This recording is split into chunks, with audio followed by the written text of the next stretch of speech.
Alright, welcome back folks. This is Kermit the Streamer. I'm doing a quick draft. This is a bot draft. So this is picking cards against the computer. We still play against human opponents.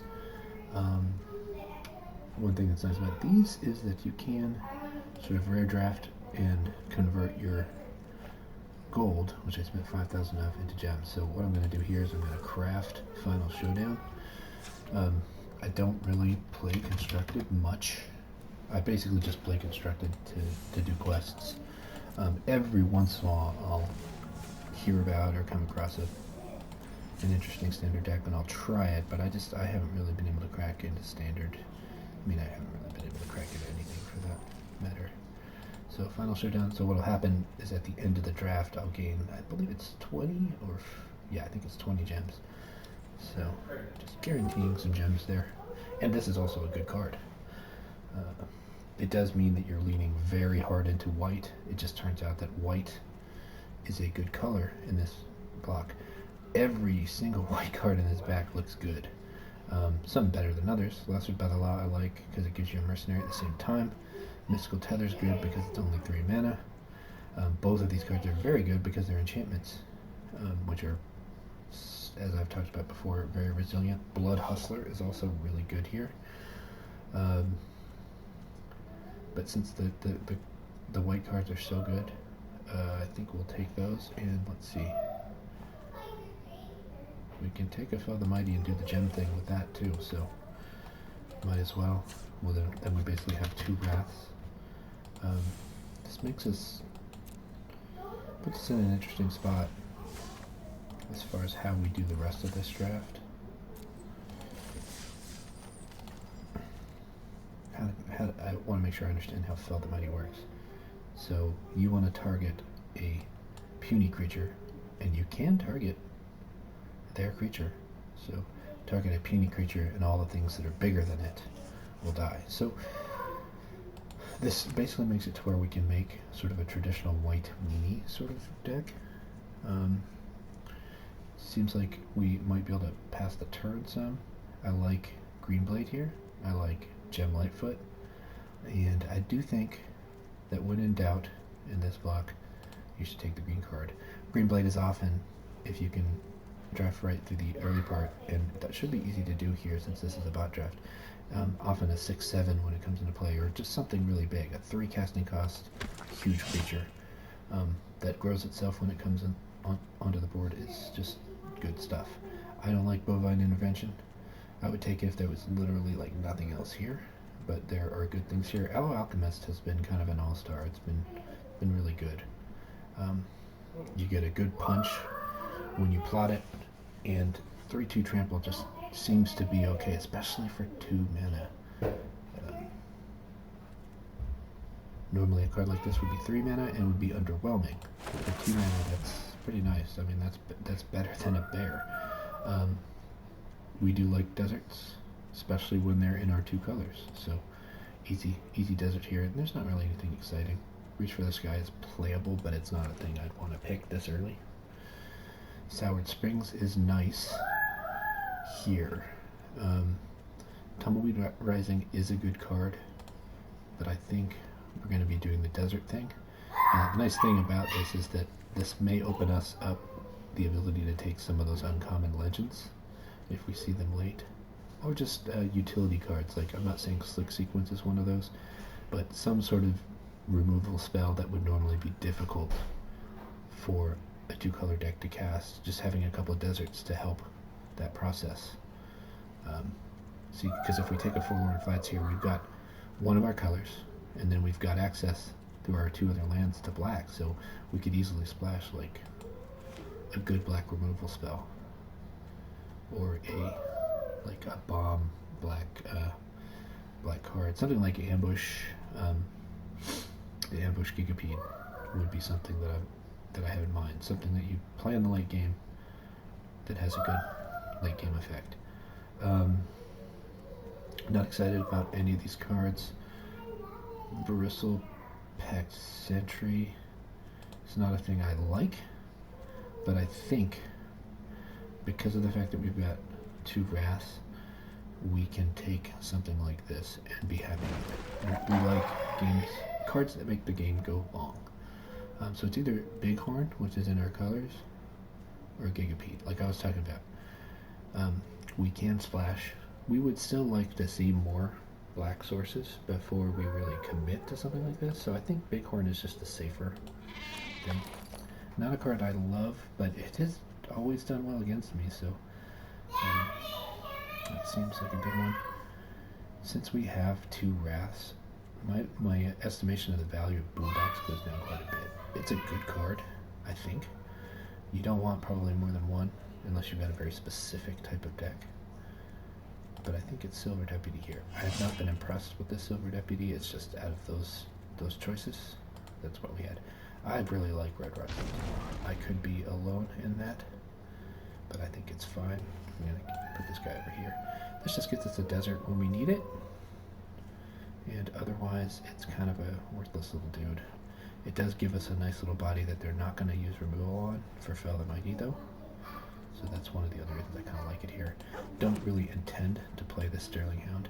I always like in theory, these weird 3-drops that do either a Scry or a Surveil that are easy to cast if you're multiple colors, but they almost never make the cut for some strange reason, and when they do, it's almost at a loss. Like they're not typically good. I'm going to take this. It's probably not going in the final deck.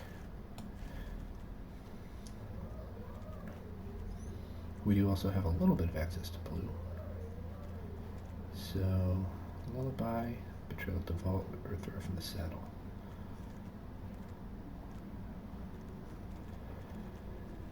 It's hard for me to take a 6 casting cost card right now. I like Archway. Throw from the Saddle is really good.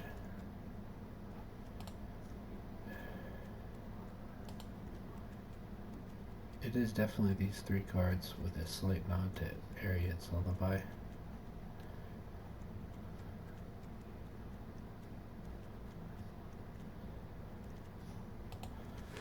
Taking the land.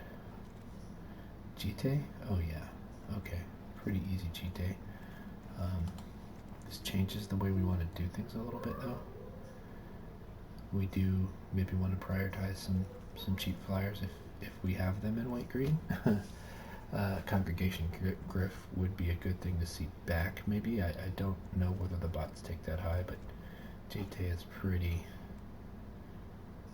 busted. Not as good as the original GTA, but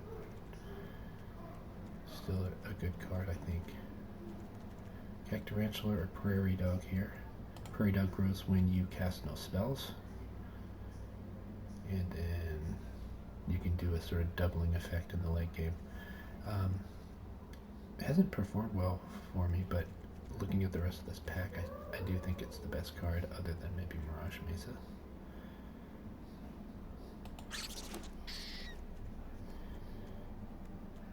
This is not the deck that does the Burrow Fiend stuff. So I think it's a Tether here. Pretty easy pick. Yeah. It's funny because individual card removal goes down when you have 2 Wraths. It goes down in value, but you still need something after you clear your Wrath, and you still need something for early game. So I think we go Earrings here or Beaver.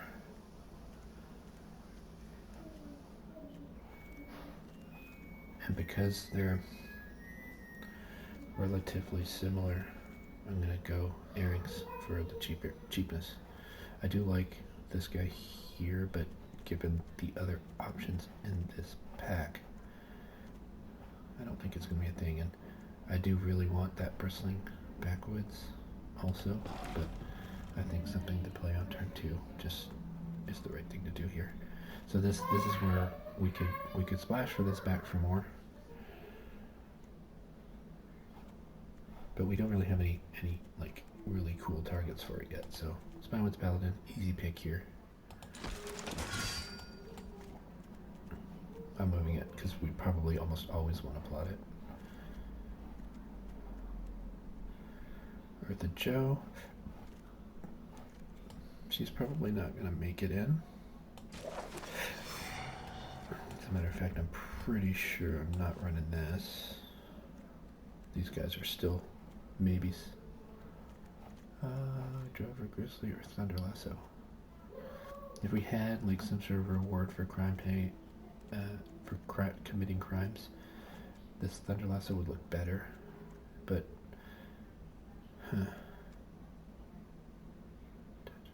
that free equip really goes a long way. Drover Grizzly has just played consistently well against me. So we're taking here. So we are looking at wanting to have a few combat tricks. I'm probably saying no more than 3. I don't want a second armadillo. My buddy really likes this card, but I have yet to find its praises. Got nothing good here, so we'll just take Argument for Mourner's Surprise. But I'm going to take Frostification just because it's uncommon. Boosts our vault progress. And the other thing doesn't really add to our stuff. Shreyas Locomotive has the low crew cost. Tornado's probably not the thing. So we'll go with the Locomotive. This is mostly a science play. I've heard it's supposed to, it feels like it should be good. Let's put it that way. I have not seen it be good.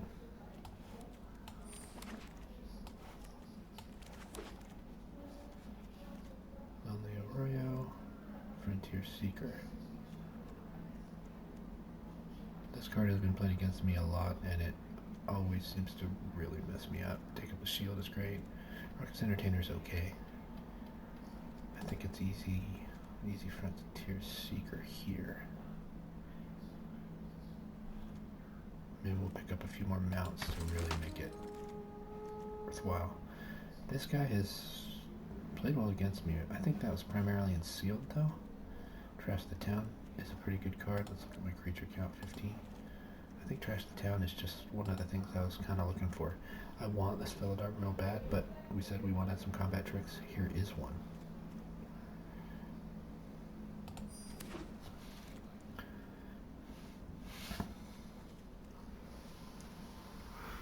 Stitcher, I hate seeing this and not being able to pick it. Like, I don't have good reason to take it. Same with Lone Shark too. Cards like that just, they threaten to pull me out of whatever I'm doing every time I see them. Reach for the Sky or Bighorn. That's another mount. Not an exciting pick here when there's so much good stuff in these other colors, but mount. So it's either Free Strider Commando or Mesa. This card was really good early, and it is performing less and less well for me lately. A lot of times I just need to get to the board faster. So mana consistency is good. The Keykeeper is better than I thought it would be. I still take it late though. Voracious Varmint. Naturalist or Varmint? I'm going to go Varmint just because it's a 2-drop. 2-drops are seemingly less important in this block, but being able to pop this to kill like a Mystical Tether is good. This is one of a few cards that's cheap and does something against enchantments and artifacts. Mystical Tether's fine. Nothing else is as exciting anyway. Don't think we're going to run the Deputy. Ooh, we'll gladly take another dual land. And I don't think we can run Eartha Joe either.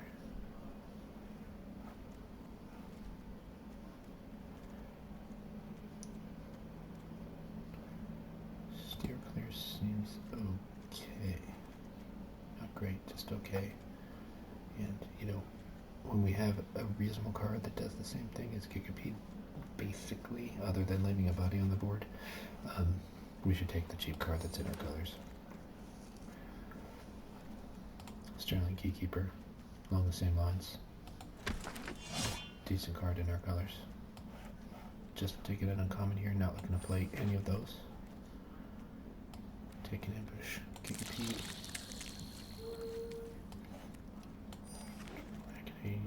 Okay, yeah, nothing exciting in the last little bit. We never really got any crime payoff either. So that being the case, I don't think we need this random off color land.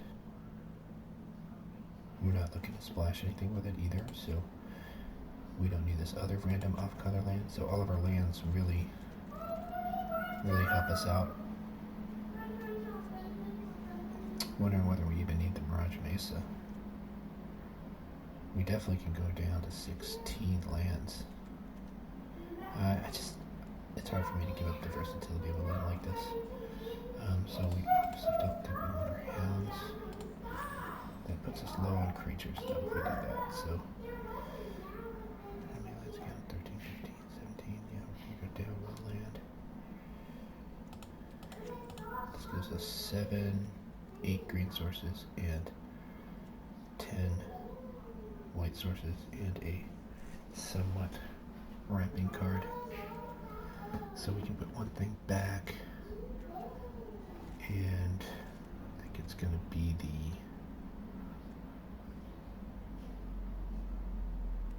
I think the hound's slightly better than the deputy. Not thrilled to be playing that, but here is the deck. So what do we call this thing?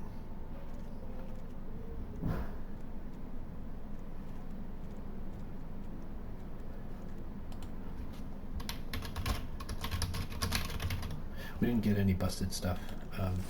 I'm gonna say that this is a 3-win deck. Try to get 3 matches in real quick and then take a break.